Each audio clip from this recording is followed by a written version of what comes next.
Hey everybody, welcome to the Sunday Slowdown at J&J Acres. We do this show as a part of the Homestead network. If you want to learn more about that, head over to their website at thehomesteadnetwork.com. It is a collaborative effort between a whole bunch of gardening, homesteading, survival, and prepper channels to try to bring you live YouTube content as often as we possibly can so that you can watch the information you're really interested in and not whatever they happen to be showing on cable television. We are a small family farm in east central Mississippi. We live on 7 acres and we try to grow our food, whether it be fruits, vegetables, or animal. We try to have fun, raise kids, and do things. I don't know. Mostly spend time together. Spend time together. We like to spend time together. That's good. I like that. That's my favorite activity. That was a good answer. Spending time together. I like to spend time together. Jennifer was telling me not only is she more productive when I'm home because she's working on projects with me together, but how the day just goes by faster because we're together. And it goes by smoother. Smoother, yeah. So, all right. If this is your first time watching us, don't forget to head over to our website, jnjacres.net. You can learn more about the books we've written called Your Dream Homestead. There's one called Where to Start, because that's everybody's first question. Where do I even start? And then Learning to Grow, where you can learn all about the different kinds of growing techniques out there and which one might be best suited for your situation or what it is you actually want to grow. So, our normal spiel here is to talk to you about our last week, and then we'll share with you some pictures or videos. I got one video I want to share with you tonight, and we'll talk about what's coming up in the next week and other things. But before I go too far, I do want to draw your attention over to the chat box there. We are going to be participating in a conference, if you will, called the Homestead event. It's going to be over there in East Alabama, and there are many participants teaching classes and just all sorts of good things. Multiple kinds of vendors, different courses. I've been asked to come out there and share my knowledge on permaculture and 911 and preparedness that goes along with 911 related sorts of things. So you can the details are slowly coming out about that event, so keep an eye out for it, and we will give you more information as it comes out. But it's going to take place the first weekend of June. It's a 4-day event. There's a link there that Full Spectrum just shared, or you can go get the dates, the costs, and all that kind of stuff. So, and we will personally be there for all 4 days. So you don't have to just come and hear us talk. Come hang out with us. I mean, we're just folks. Just come hang out with us. We'd love to just sit on the shade under a shade tree with you and chat with you about the kids, the animals, whatever you want. We'll do the same thing we're doing here, only around a campfire. Yep. If y'all didn't see it over there on Alderman Farms channel, Tommy Alderman and Patty were up here yesterday. Gosh, was it only yesterday? Yeah. It's been a busy day. Well, yesterday seemed like 2 days. Yeah. Tommy was coming up here, and his son plays tennis in college, and he had a match up here, and said if you're interested, because Tommy's good folks, he doesn't care whether or not if I can't make it, he totally understands. But he said, hey, if you're interested, we're going to be in town. And then I kind of nudged him, saying, well, you got to go grocery shopping anyway. Yeah, so yeah, we had to go get some things from the grocery store. So he can't just hole up here in the house. Yep. So we got to go out there and hang out with Tommy and Patty and Tomas, and watch Corey play one of his last single matches. So that was fun. He put on a good show for us and won it, so that was nice. And then we got to go out and eat lunch together. And I mean, that's just who we are. I mean, so we'd love to just hang out with you and eat lunch with you while we're down there at the Homestead event. So go learn about it and come hang out with us and partake in all the other events. Now, we've been to Go for Green Living before. So it won't be our first time out there. So it was fun. Oh yeah, it was fun. But from what I understand, last time Daniel was kind of keeping it local, but this time they're really getting the word out there and making quite the event of it. So it'll be quite the thing to see. So I see we've got a question in here about Puff the Magic Dragon. So that was last week, essentially, if you want to talk about that. This is actually Valentine. Oh, he has a name now. He has a name now. And he's my Valentine present from my sweetheart. And then the necklace, if you can see that, my daughter made for me today. There you go. So he's joining the show with us today. Now, there's kind of a story behind that, because I know all of you married men just got fair warning that you've got 2 days left, and hurry up about it. But something else Jennifer got, which I'd actually rather not spoil yet, because people will see that in a video coming out soon. Mm-hmm. But she got something specifically early because we went on a long drive, and I knew she was going to enjoy having that for her long drive. So she got all of her Valentine's Day presents early to make sure that she had that on hand. And I like dragons. And since we're showing off, Tracy gave me this for Valentine's Day. And I'm kind of nervous because I don't know how well any of this is glued down. But it says, from Tracy, Happy Valentine's. And she's got beads and paracord. That is, in fact, outlined and glued in paracord, I will have you know.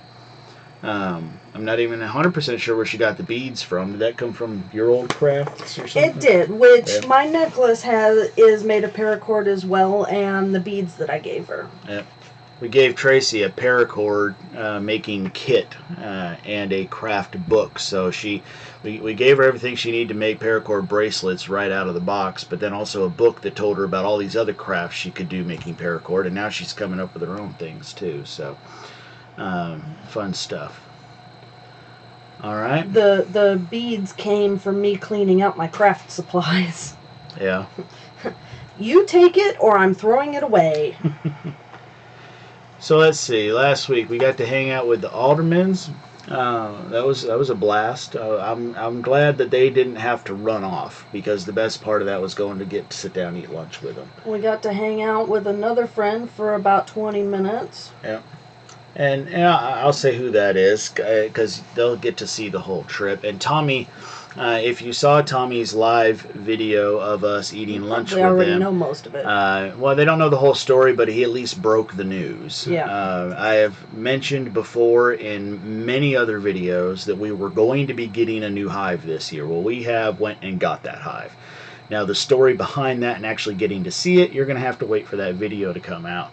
But we did go and purchase an entire colony, an established colony, from Bee Bayou down in Tylertown, Mississippi. So the whole story behind how that trip went, how we did it, and what's up with that will come out in the next week. So and on top of that, how I'm drinking honey. Yeah, how exactly she's drinking honey that was harvested today. Yeah. That video will come out after the one I've already mentioned, because that just got filmed today, so I haven't even had a chance to sit down and edit that video together. But you guys will get the full story, and it's fun.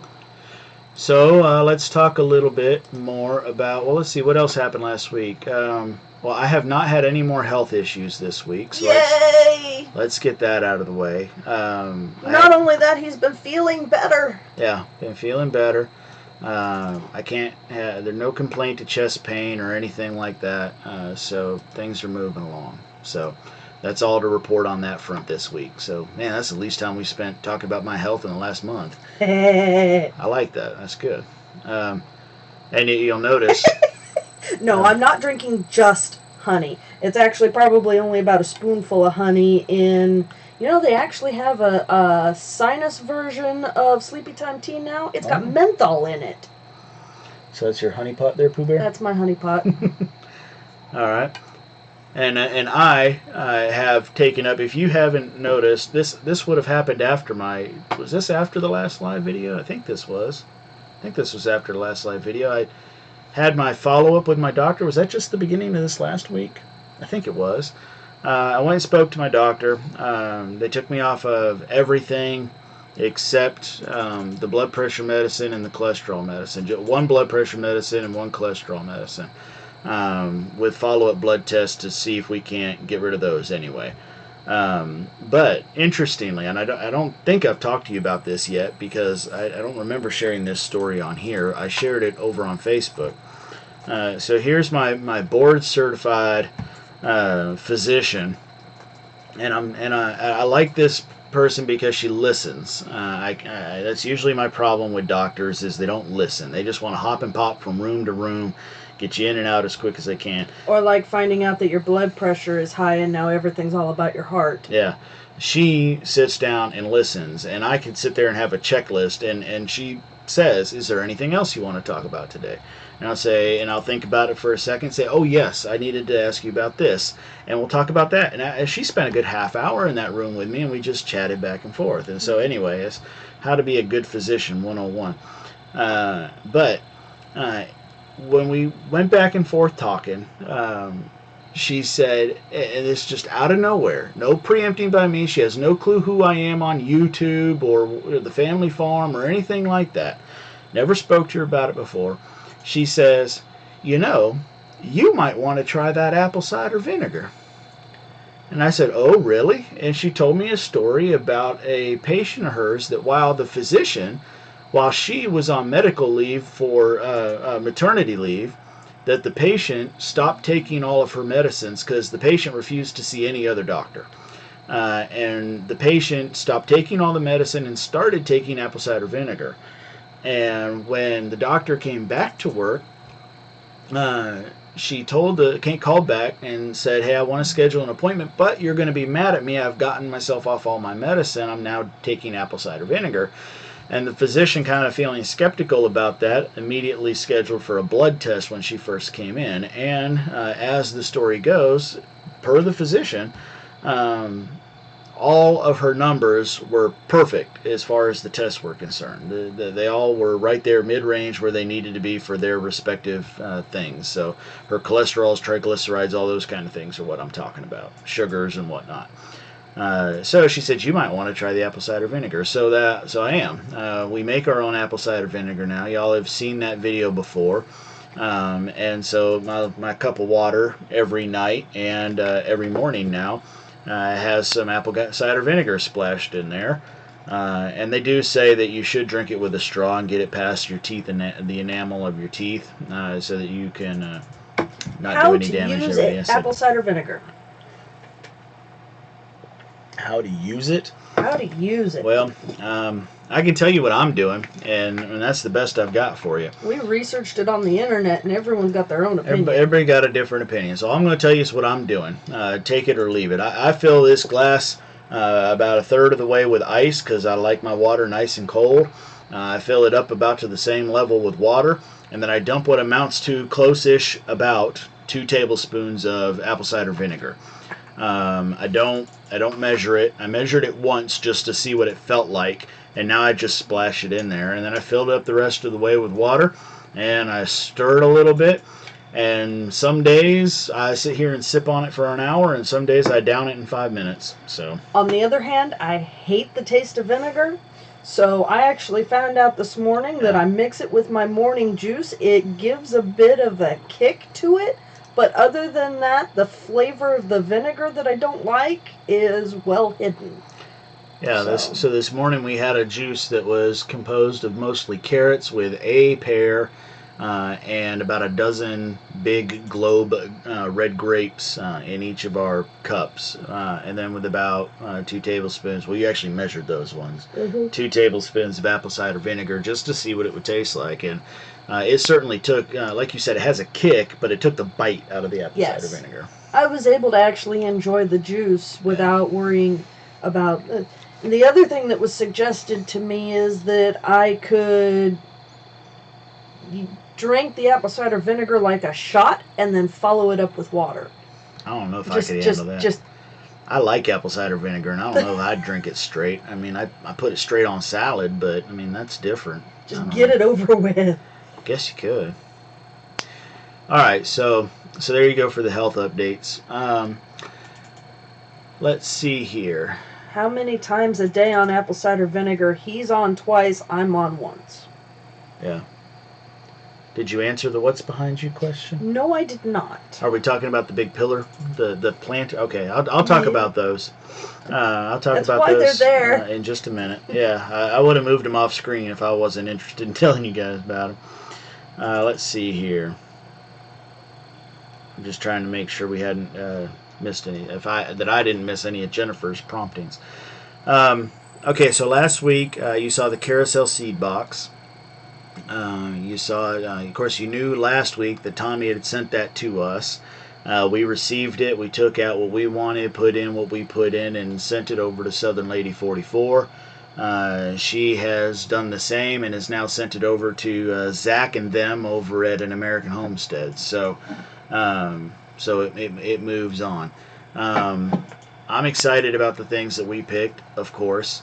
But I'm also excited to see the things that we put out there get picked up. And because of some of the comments on that video, where people were kind of like, oh man, I wish you'd picked me, and oh, I'd love to get one of those roses or something like that, is why I decided that even though we're still 2,000 subscribers away from it, I would announce that at 25,000 subscribers, when we hit that milestone, we will do a giveaway for 10 of our subscribers.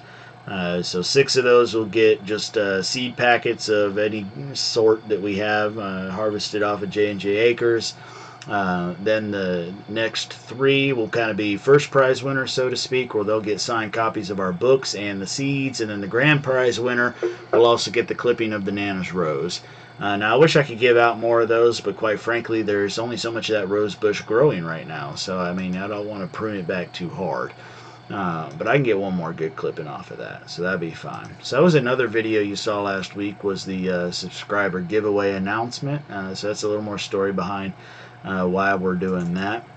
And, of course, you saw Tracy's Garden. Now, funny story, when I first posted that, it actually said Tracy's Garden 2016, Soil and Plans. And an astute viewer noticed that and said, why does it say 2016? Did she grow this last year? And I had to write back and confess. I said, no, Daddy's just stuck in the past, thanks, and fixed it to say 2017. So really there's nothing more behind that than exactly what it is. Tracy always has had a desire to grow something. Now, one year she tried growing on what is the east side of our house, right up against the house. It's terrible, terrible soil. It's shade 80% of the day, but that's where she wanted to try. And so, it was well, learn your lesson, go ahead. And she, barely scuffed up the ground and put down some seeds, and of course nothing ever grew, and she just walked away from it. This year, we were out working in the front yard. We were kind of dressing around the fruit trees and things like that. And she said, Daddy, can I try to do a garden this year? I said, sure, but first things first, you got to figure out where it's going to be. And she says, well, what do I look for?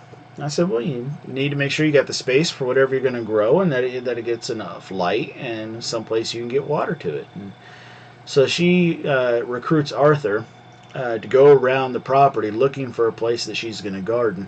And at some point, Arthur says, Daddy's already got all the good spots. Well, of course Daddy does. Well, hell, I was here first. So I threw out the idea. I said, well, what? That was my idea. You did? The containers? Uh-huh. I pointed out the containers and the huge stacks you have. Okay. My mistake. My mistake. Jennifer, queen of gardening at J&J Acres. No, queen of the house. I I don't remember these things. I know you don't. That's why I have to pick and correct you. Suggested to Tracy that she could use the containers because then they could get moved around anywhere they want. So that's what Tracy's doing. She's picked up 3 containers. She wants to grow carrots, lettuce, and potatoes. And she just seeded all those today. So that video was shot this morning, and it'll come out maybe next week if I can find somewhere to squeeze it in the lineup. So that's what's going on with her. And she's going to be actually growing last year's potatoes. So she picked potatoes out of our storage bin that have started to sprout, and that's what she's putting in there. So that kind of leads me into an opportunity to talk about the questions about what is behind Jennifer, and what are the what are your plans with the planter behind you, and those other kind of questions. So if you've never seen them before in their packaging, those are green stock gardens. So we bought 2 more green stock vertical gardens. I like the one that I've got so much that they gave me. Everybody knows they gave me the one we've been using right now. But I like that so much that I bought 2. So one of those is going to be a potato tower. We're going to grow potatoes in a green stock garden. And the reason I think we can do that is because those individual pockets right there actually go, they're actually open. So that whole middle area can be root area for plants. And I think that I can get potatoes to grow in there really well, and I want to give it a try. So I'm going to do one of those entirely in potatoes. They're going to be different potatoes. I'm going to grow the Norland Reds like we had so much good success with last year. I'm going to try the Yukon Golds because they have grown here. They just weren't as prolific. And I'm also going to try, and I don't remember the name of them right off. Well, yes I do. Move, Shannon. Back over here. Also behind Jennifer would be the seed potatoes. Let's see. We're also going to try Adirondack. That's it. The Adirondack Blues. So those are going to make really interesting chips. So anyway, one of those is going to be potatoes, and then the other one will just get planted with whatever we decide to plant.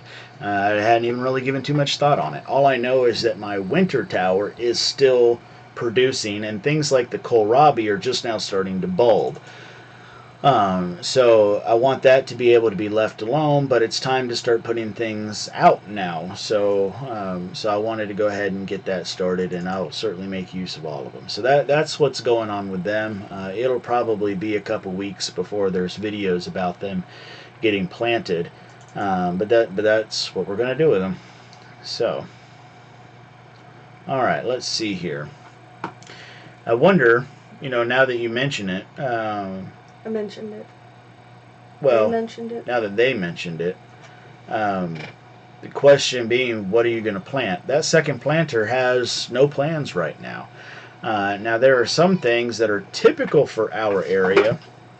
Did you just throw a cat around? No, it didn't want to come up. That's Stardust.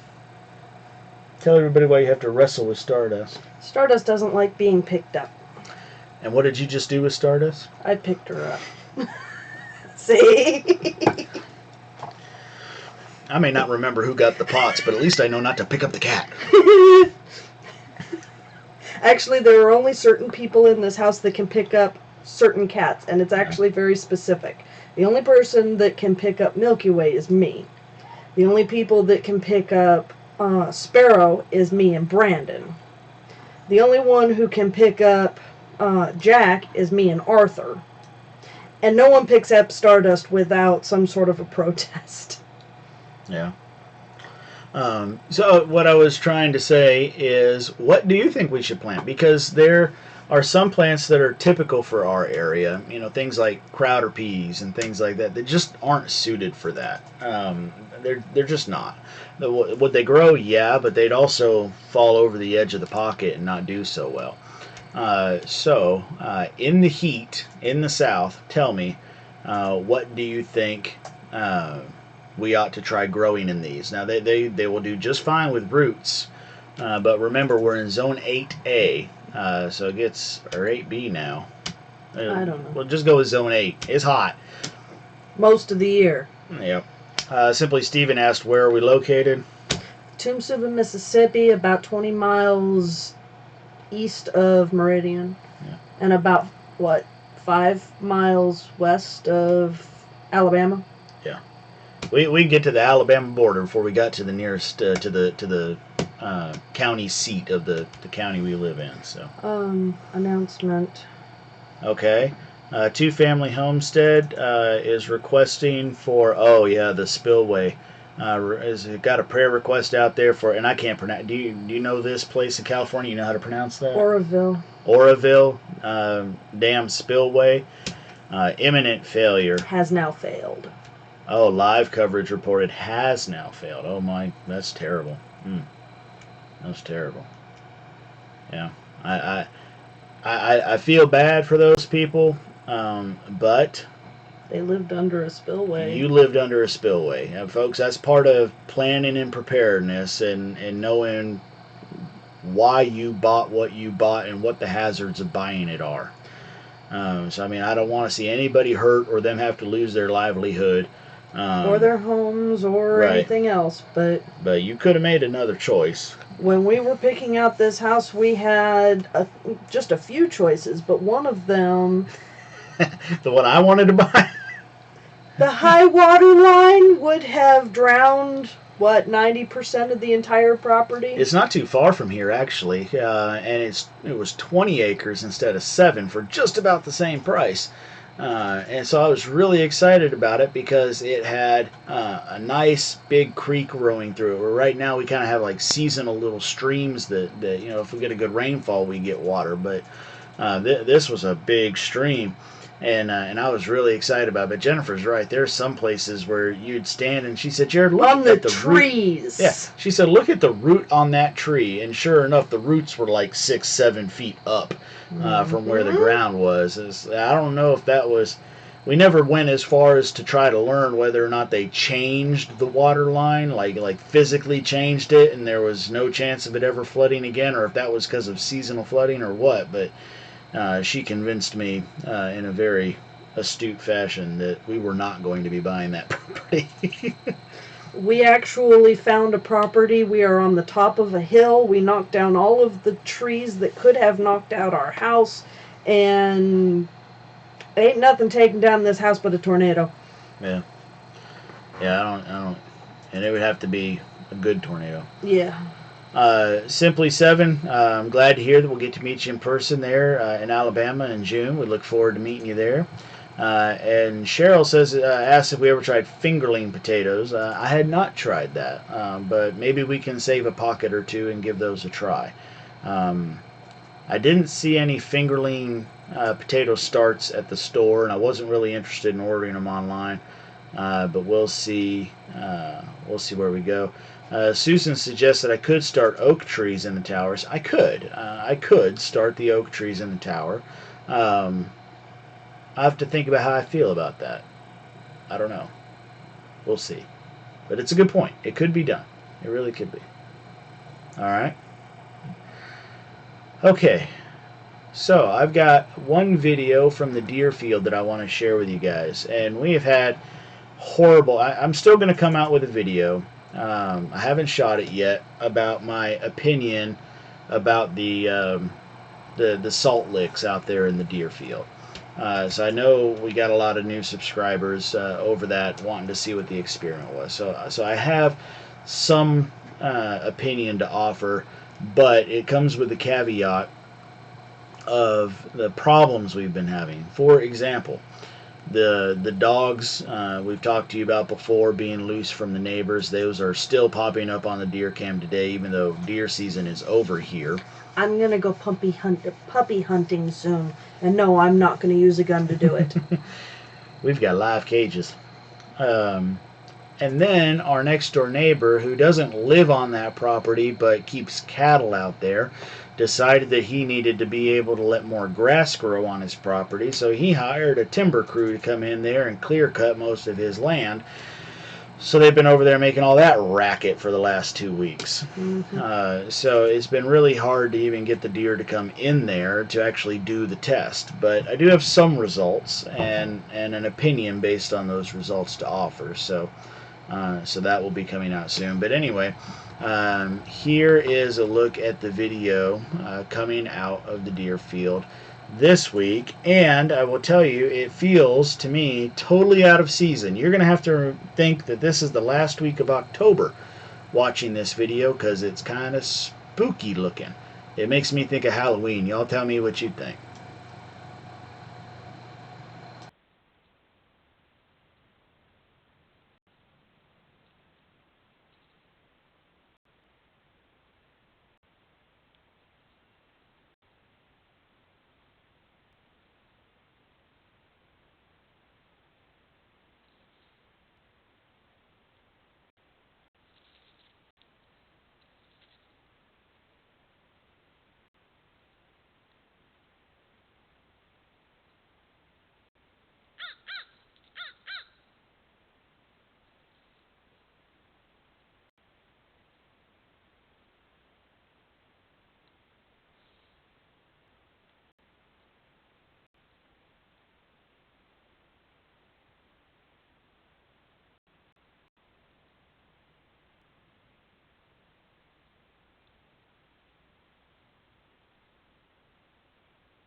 Well, what do you think of the attempted murder at J&J Acres? And if you don't get that, a group of crows is called a murder, but that was only 2 crows, so it doesn't count. So that's an attempted murder. It's a joke, people. Work with me here.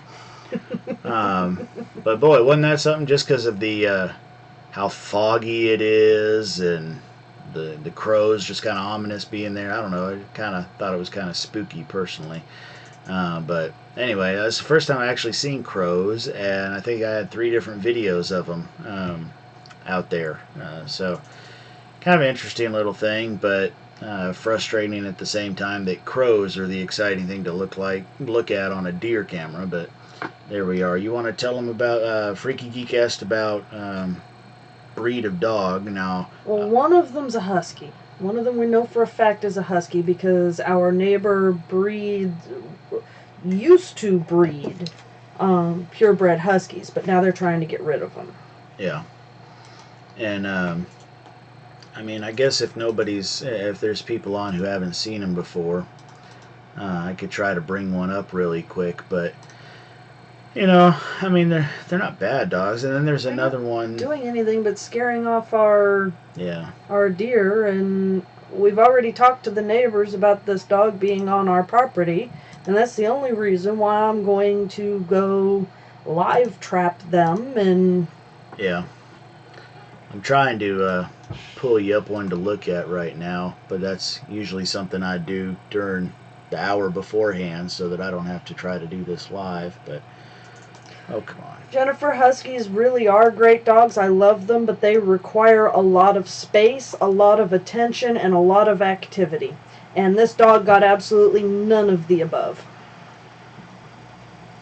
Yeah, they've got a little caged area. It's probably about 20 feet by 20 feet. Oh, it's With, would you say that's a 5-foot tall fence? yeah, probably. And this husky will jump it. So on top of that, this specific husky, they were tethering in the center of it, and it broke the tether and jumped the fence, and they have decided that they don't want to keep the dogs around anymore, and they're trying to rehome them. But as of what day was the last we saw them? I don't remember. But here's one of the newest dog. I don't know if I've seen this one before, but it's certainly owned by somebody. Big red collar on it. Looks like a black lab.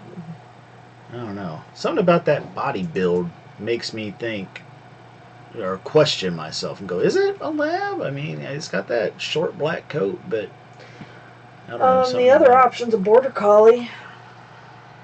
No, I don't think it was that. There isn't a good facial shot. Yeah.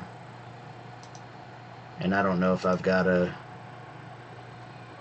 without digging, I don't know if I have a video of the husky. Full spectrum says lab pit mix, maybe. Yeah, maybe. That's a good possibility. We've got a lot of pit raisers around here. Yeah, yeah. I don't think I've got. I'd have to go digging for one of the husky right now. I only knew to grab this one because it was because the dog showed up in the thumbnail. Now the husky's pretty.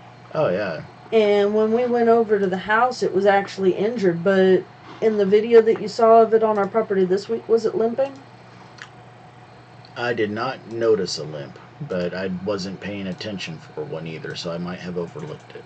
Okay. It wasn't on the screen very long. It was like the camera, like it's as it was going away, got activated. Right. So, before we talk about next week, let's I'm going to kind of mix things up a little bit and take a look at these questions. One of the questions is, what's the most important? This was from Full Spectrum Survival. What is the most important spring crop that you are planting? Well, as far as our family is concerned, I guess potatoes. Yeah, the potatoes. I'm going to go with the potatoes because we store those up and we eat them in so many different ways. It's just that staple crop that stretches, especially across a 7-member family. I like it. It's so easy to grow, really. I mean, you got to watch out for certain insects, especially around here in the humidity. Yeah.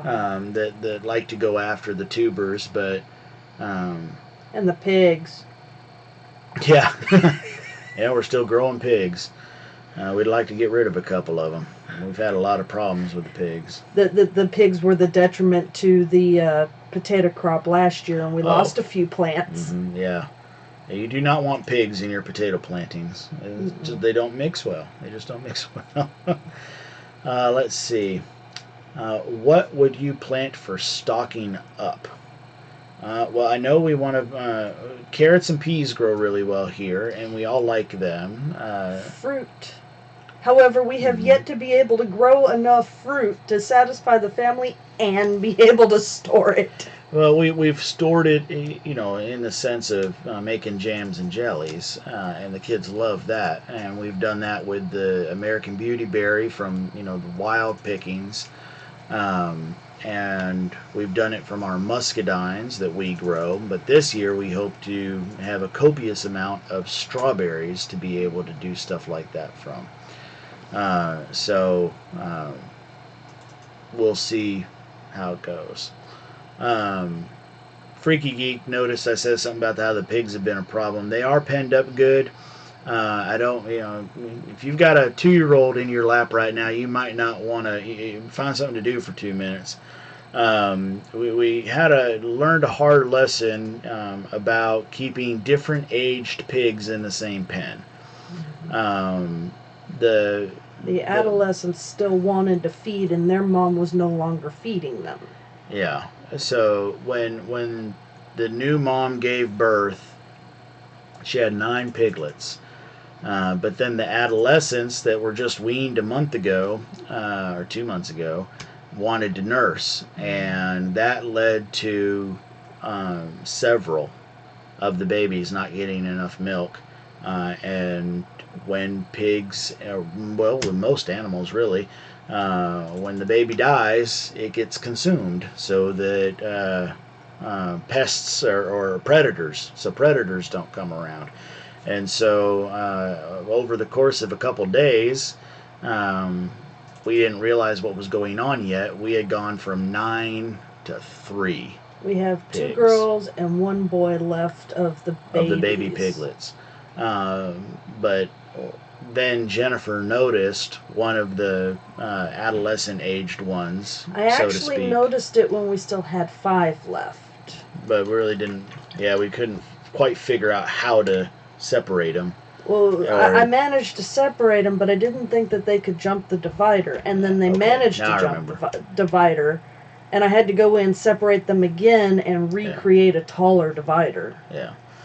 So there's a y'all have seen where the pigs are now. It used to be the chicken coop. So there's a big gate fence going into it, and then about 5-6 feet into it, there's a short fence that you can step over to get into the pig fence. It's just a little bit lower than the pig fence all the way around.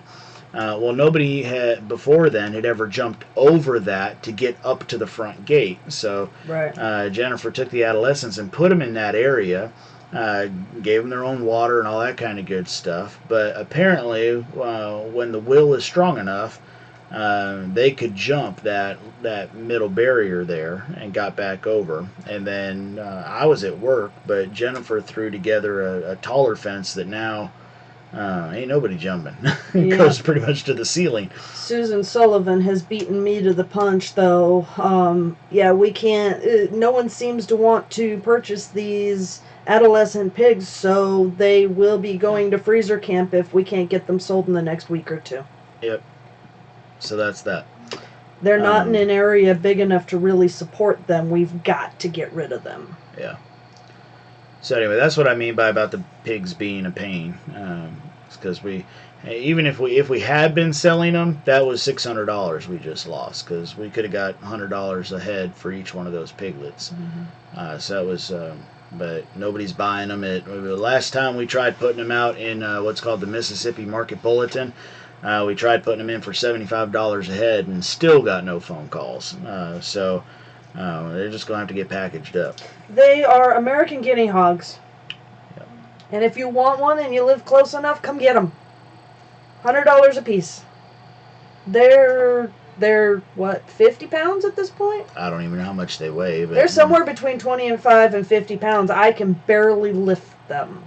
I mean, they are stout. A sack of food is 50 pounds. You can lift that. Right. So I would have to say that's because I was dragging them up and over that fence. Yeah. Well, there's something about a pig too that they just, the way they wiggle and wrangle, they feel heavier too. Yeah. All right. Wee Tree says Tommy Alderman buy them. Tommy right now is a little overrun with pigs himself. He doesn't want ours. That's like a running joke between Tommy and I. I'll say, hey, while you're up in Meridian, you want to take a pig home? Or 5. Yeah.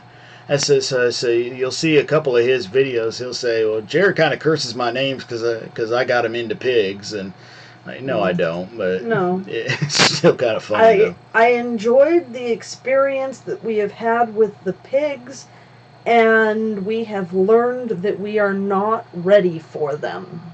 Yeah. That's how I'd put it. All right, a couple other little things here. The Saint 68 asks 5 kids. That's a handful. What is their age span? Well, their age span would be 8 years. Oldest is going to turn 14 this year, and the youngest just turned 5. Yeah. So, there you go. The youngest just turned 5, and the oldest will be 14 in a couple months. So, there you go. Killian Family Homestead said, please talk about homesteading while also having full-time employment. It's my opinion that you have to practice homesteading. Eventually, we can attain our goal of being 100% self-sufficient. So, I don't know if you have to. I think that's really a personal opinion. Well, but practicing can mean a lot of different things. I mean, there's practicing as a kid, growing up in a family like ours where you're trying to learn these things.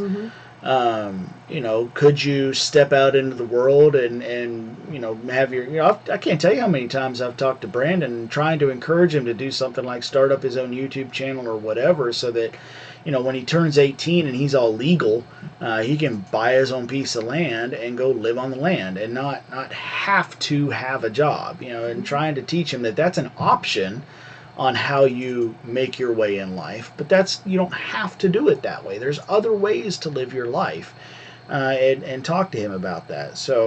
Uh, so when you say practicing, that's the first thing that comes to mind to me is, practice with your kids, try to better life. And that's probably a much deeper conversation to have there, because that's kind of what it's all about for me. Whether or not I ever get to be a 100% off the grid homesteader, growing all my own food and all that kind of good stuff, I don't know. I'd like to see that one day.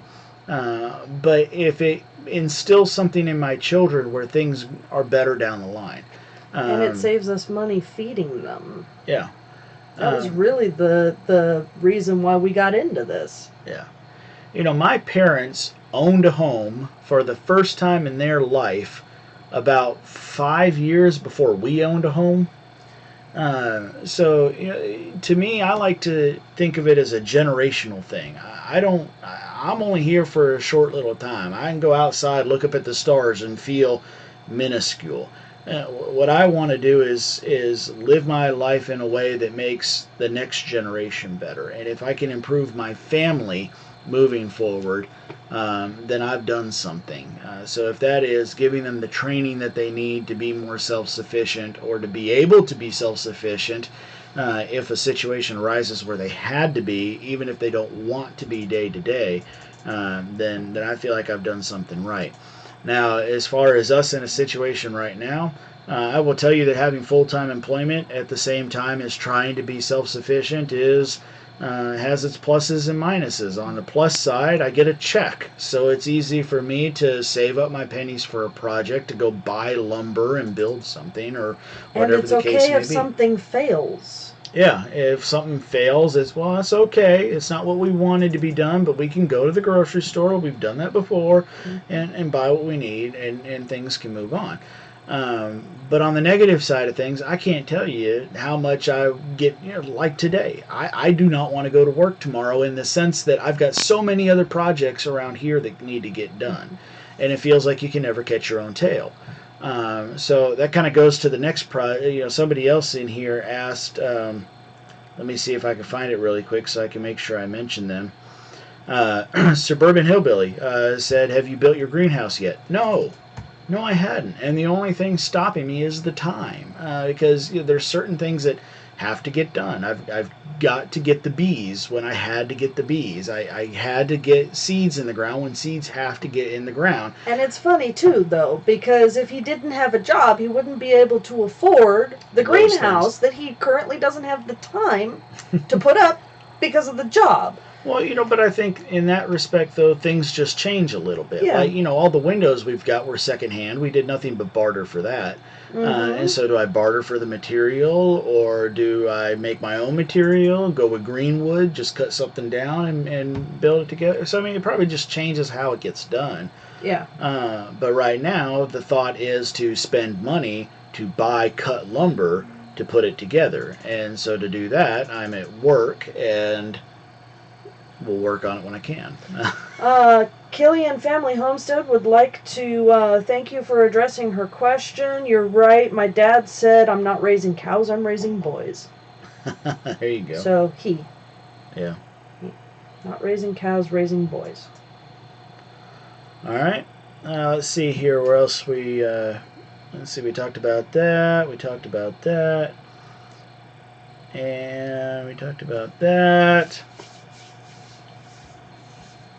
And I have no idea what that's supposed. Oh, elderberry. Yeah. Oh, what are? They were questioning what elderberry was. Oh, when did I say elderberry? I don't think it was the elderberries. I think it was when you were talking about the jams. The berries that we use to make jam. Well, right now we make American Beautyberry. And our muscadines. The American Beautyberry you can't really eat too much of raw. You have to cook it, right? Well, you can, yeah. If I remember right, the real story is, you wouldn't want to eat more than what you would normally eat in a setting anyway.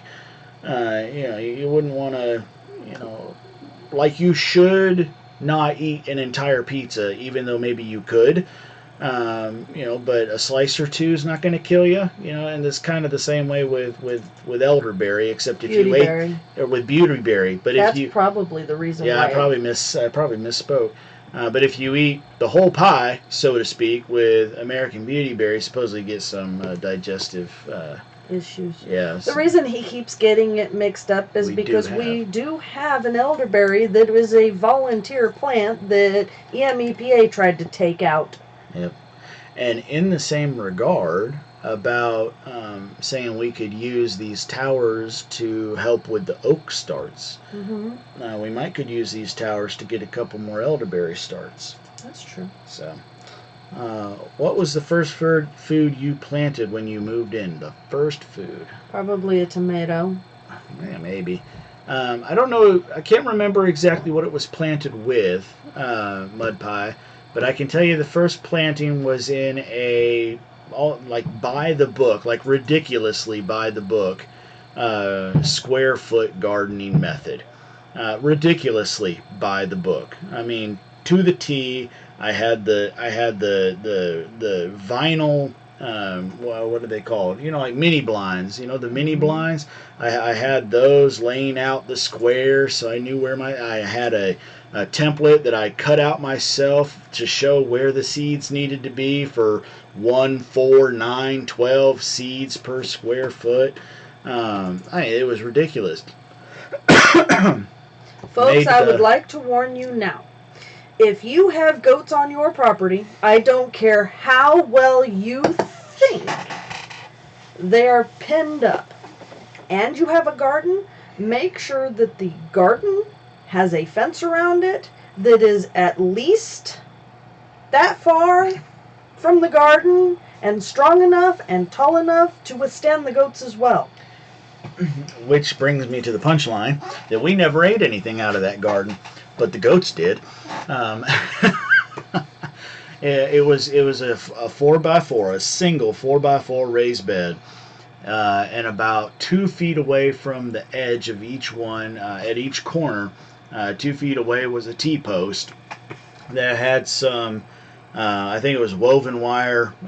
It might have been a welded wire, but a field fence going around it that was just nothing more than wrapped around one side extra and latched. That was the door. So you would just undo it and unwrap it around 2 different sides to get your door. They stuck their head in it and pushed it over. Yeah, they just caved it in right in the center and ate everything out. It was terrible.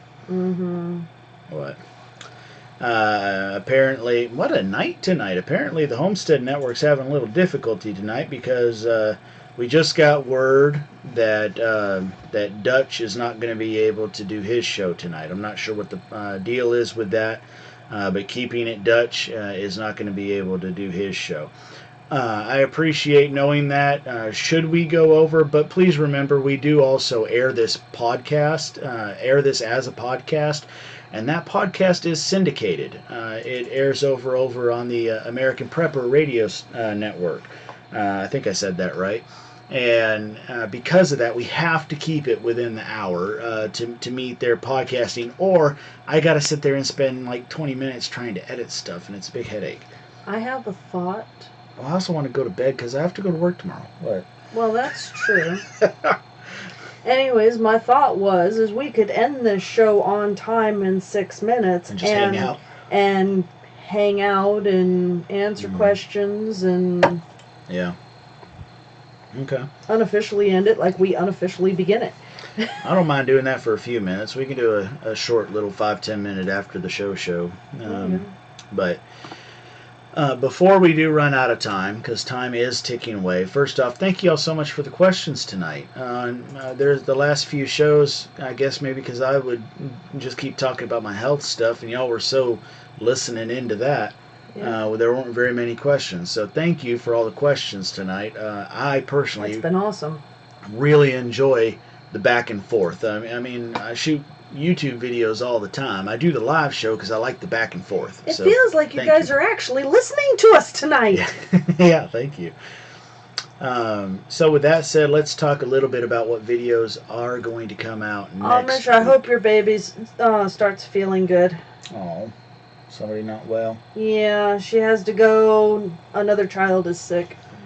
Hope they feel better. Hope they feel better. Been there 100 times. I understand.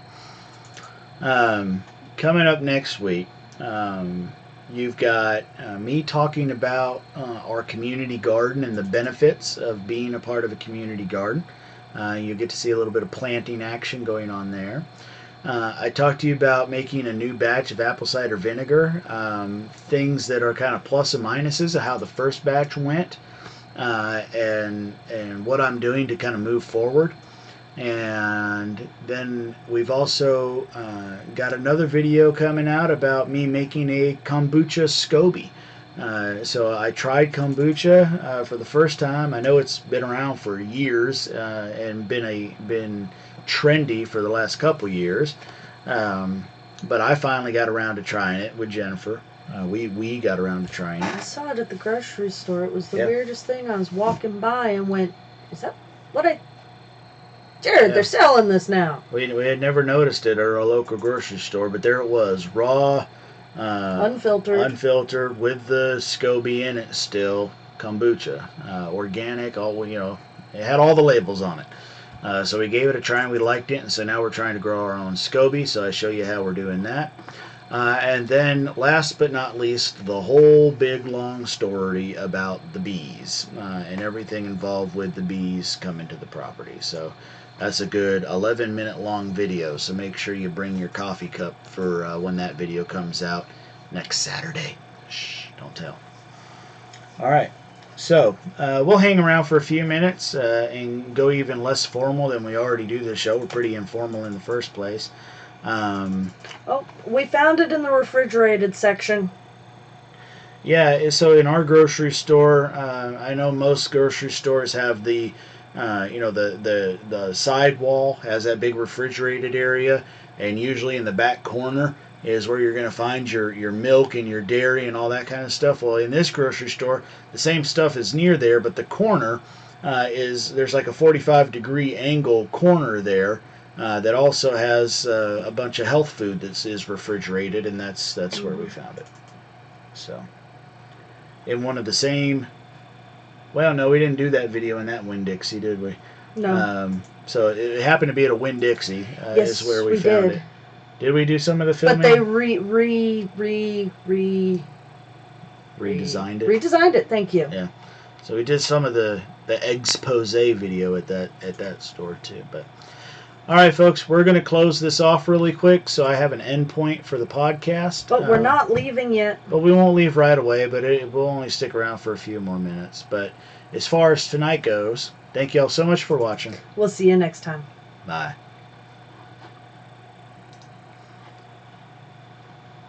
Okay, I've stopped the recording on my side. So now I've got my podcast audio. Thank you very much for that.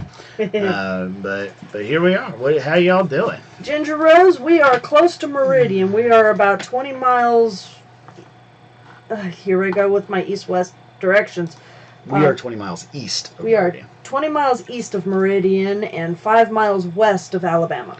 Yeah, we are. Yeah, that's the easy way to think about it. We're between Alabama and Meridian, closer to Alabama. Yeah. Any other questions, guys? Come on, bring them on. About anything. The kids, the anything. Oh. I'm not sure. Oh, the grocery store. Is the grocery store in Meridian? Yes, it is. Oh, yes, it is. Yeah, the brand name of it is Winn-Dixie, if you want to try. I'm sure, well, the brand name of the grocery store. The brand name of you want to what go we grab found. a bottle? I could go grab a bottle. Oh, yeah, that'll be easier. Yeah. I'll be right back. The honey tea. We didn't really talk about the honey tea. The tea I was drinking was just a simple sleepy time tea. I like my sleepy time. As far as the honey goes, it was like a teaspoon of honey that we spun in J&J Acres today. We're going to have videos of it later on.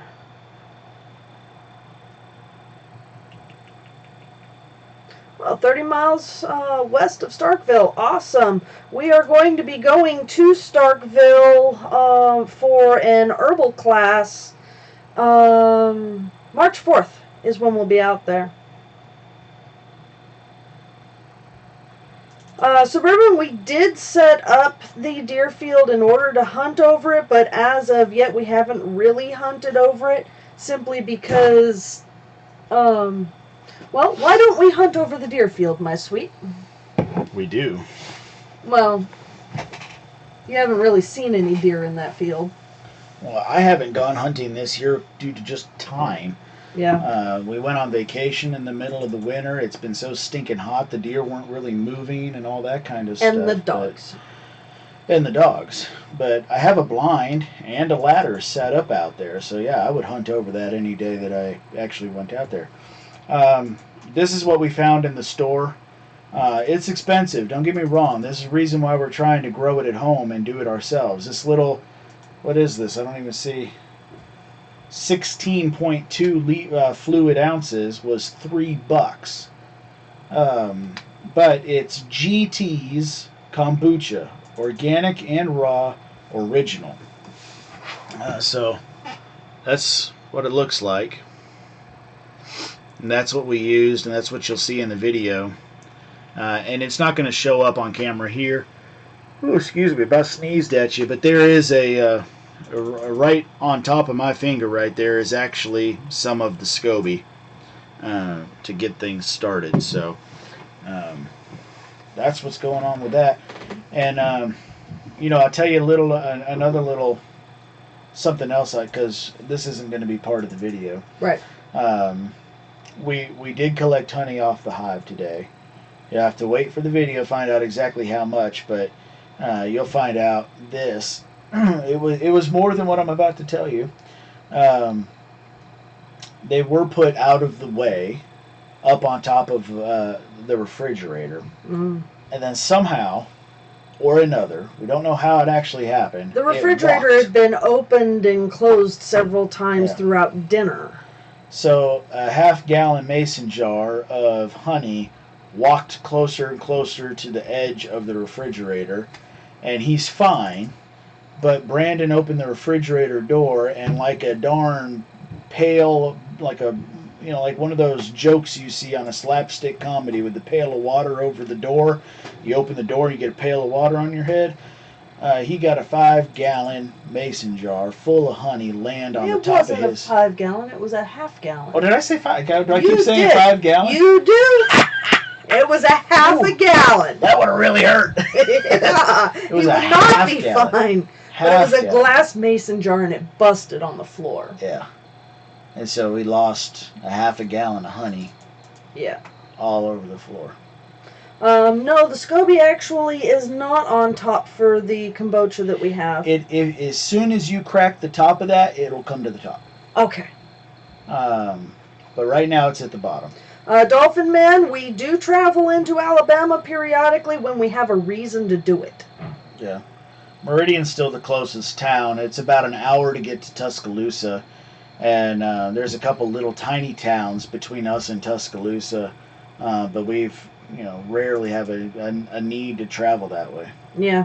What kind of curriculum do you use for homeschooling? Really, for the most part, the kids learn whatever they want to learn. We don't really have a set curriculum.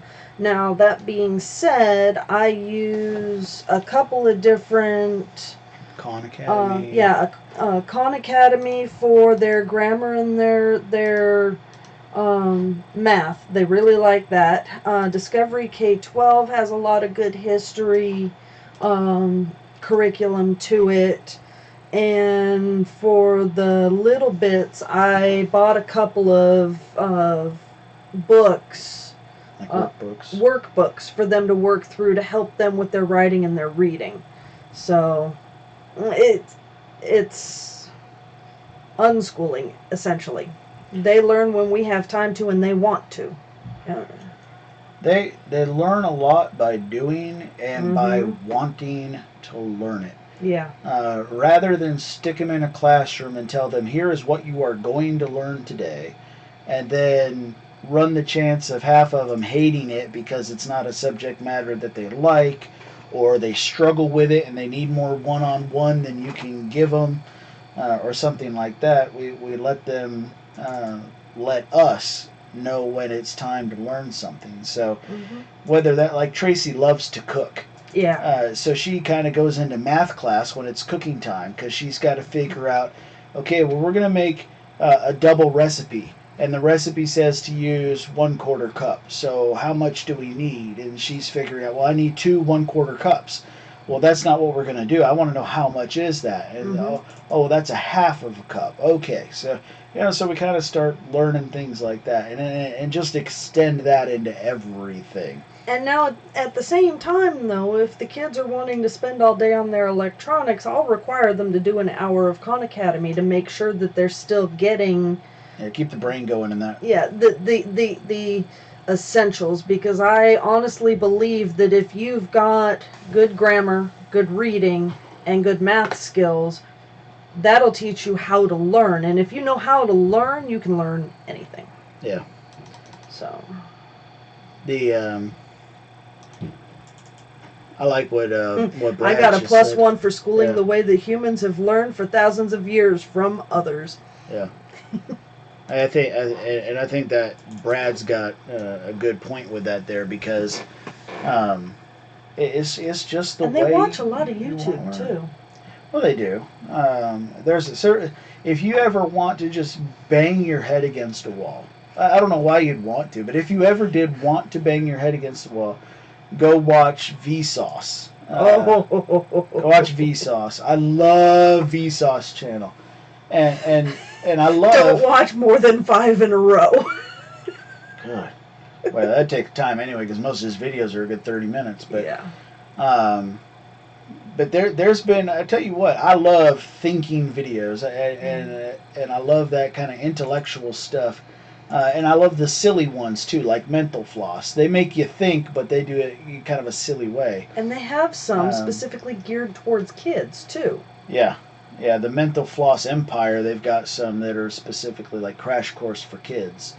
But I tell you what, on Vsauce channel, there's a couple of his videos that I just couldn't finish watching because I was getting a headache in the middle of it. I'm like, nope, I'm not smart enough for this. Yes, it's awesome, and I think it's cool, but I don't get it.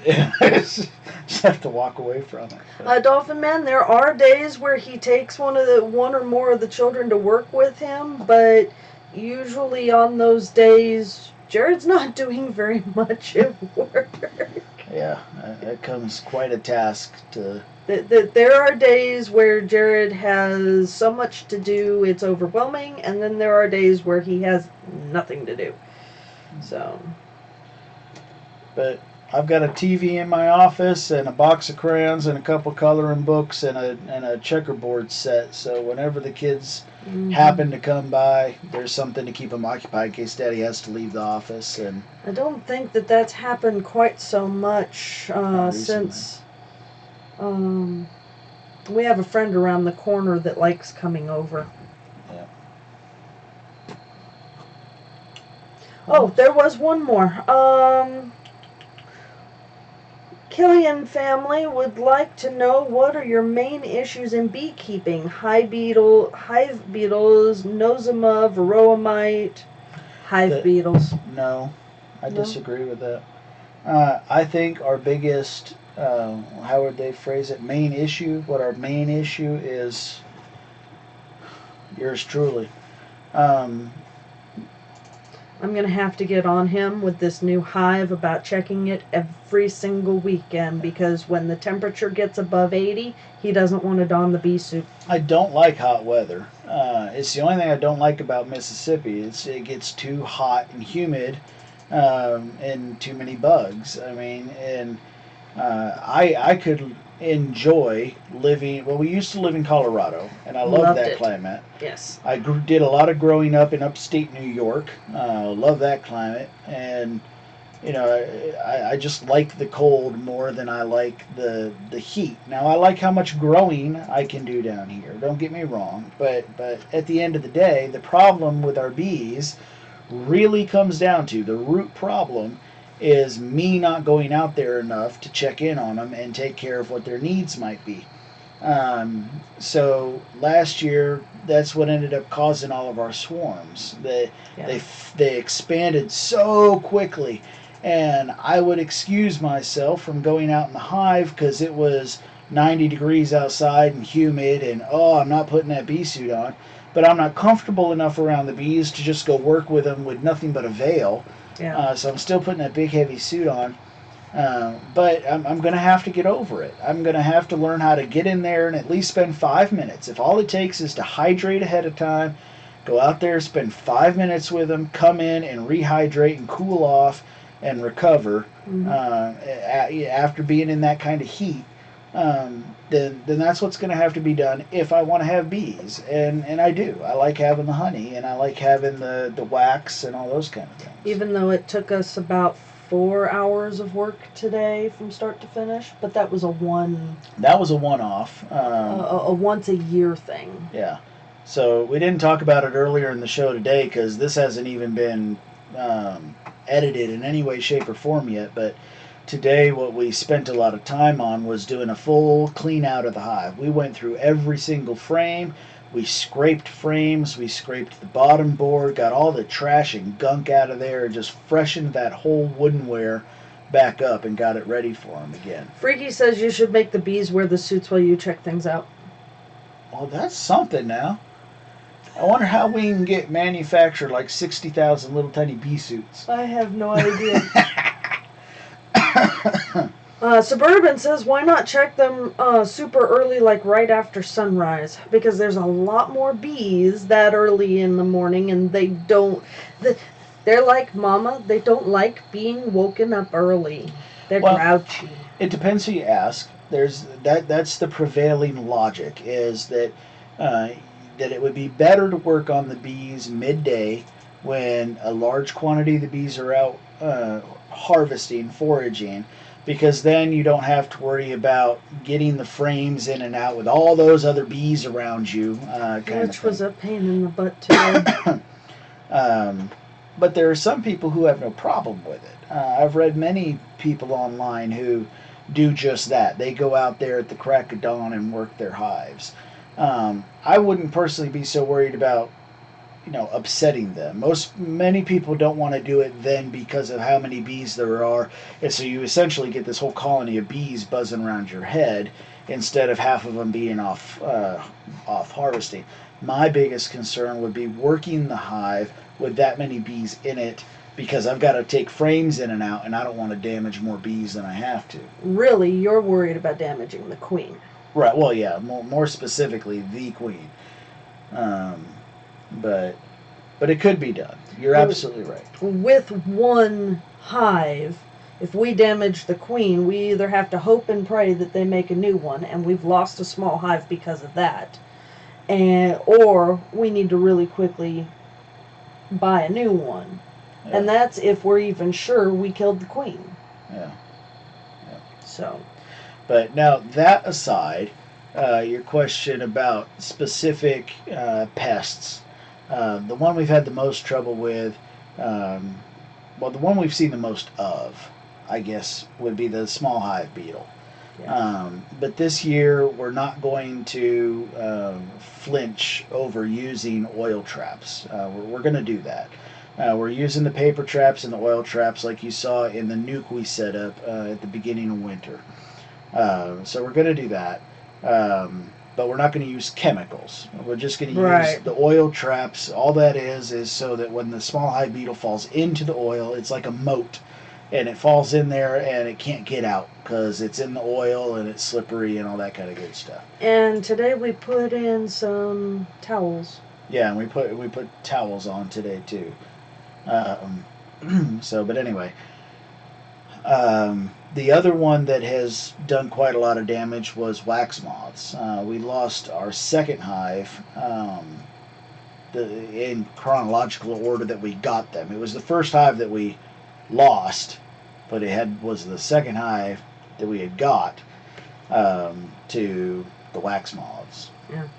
So Dolphin Man wants to know what I think about farm children operating farm equipment.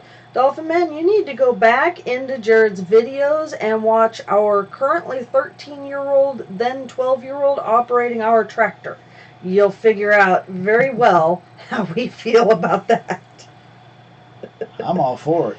Exactly. I couldn't have been a prouder daddy the day he learned to use the lawnmower. Sooner we can pass the torch, the better. Yeah. You know, he's known how to drive the van for, I think, since he could reach the pedals. I think he was like 7 or 8 when I put him in my lap the first time. Yeah. And the other kids, unfortunately, haven't had that opportunity because now I have a new van and Mama ain't letting no one touch that.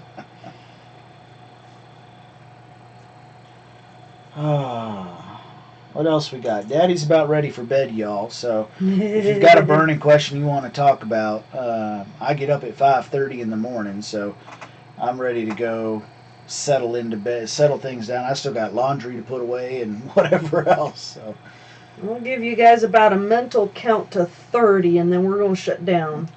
yeah. Just long enough for the video to catch up. See what I tell you? I'm feeling it. I got a question for you. Oh. If you didn't have to go to work tomorrow, what would you do instead? What would I do tomorrow? If you didn't have to go to work. I would go get some more soil so that we could plant the potato tower, because it's time to put potatoes in. That needs to get done. Yeah. I would probably buy some 2x4s so I can start thinking about the layout of the greenhouse. Those are my 2 biggest things that I'd want to work on right away. And since I'd be home all day to manage it, I'd probably get Brandon out there with the weed whacker and start cutting back some of the Kogan grass that's already starting to grow. I would try to get in about an hour of chainsawing, because we've got that part of the property we want to have a pond in at some time, and I really need to get down there and start chainsawing that. And that's something that keeps bugging me. Oh, but something that is coming up, hopefully next week. We've got 3 big trees at the, y'all remember me talking about the oak trees, and that we were trying to start new oak trees because that one needs to come down. Our supervisor for our area, our county supervisor, I finally got a hold of him, and he got a hold of the power company and worked out the details about these 3 trees that need to come down that are on the county right-of-way next to the power line. So the power company came out and looked at it and said, yes, they will take them down, and they're supposed to come out here sometime next week to do that, or this week to do that. And they are perfectly fine with doing nothing more than dropping the trees. So we'll be able to keep the wood. So we'll keep all that beautiful oak wood that's in that big oak tree. And now then it'll just be a matter of, for now, I don't know how much they'll bucket to bring it down, but I'll probably just bucket and get it off to the side somewhere. And then one of the projects for sometime, somehow this year is to try to put up a woodshed so we can actually have a place for our split wood. And maybe, I don't think I can. This is a stretch. This is a stretch comment. I'd like to see one year where we only heat our house with firewood. Because in our zone, I mean, that should be easy to do, really. You shouldn't have to have a very big fire going. Even with inefficient, commercially made fireplaces like this in our home. You know, not a good wood stove or not a good rocket mass heater or anything like that. Just a plain Jane fireplace. I think we could probably keep the house warm. Or I'd at least like to give it a try. Rather than a child say, Daddy, can we have the heater on tonight? Daddy, can we light a fire? There you go. I'd like to see that. And if we could harvest all that oak, there's no reason that one tree won't be enough. Now, whether or not it'll be seasoned by this winter, I don't know. But we'll see. Well, everyone else is saying good night. Okay. Good to chat with you guys after the show, guys. Thanks for sticking around. All right. We'll see you guys next week. Bye. Bye.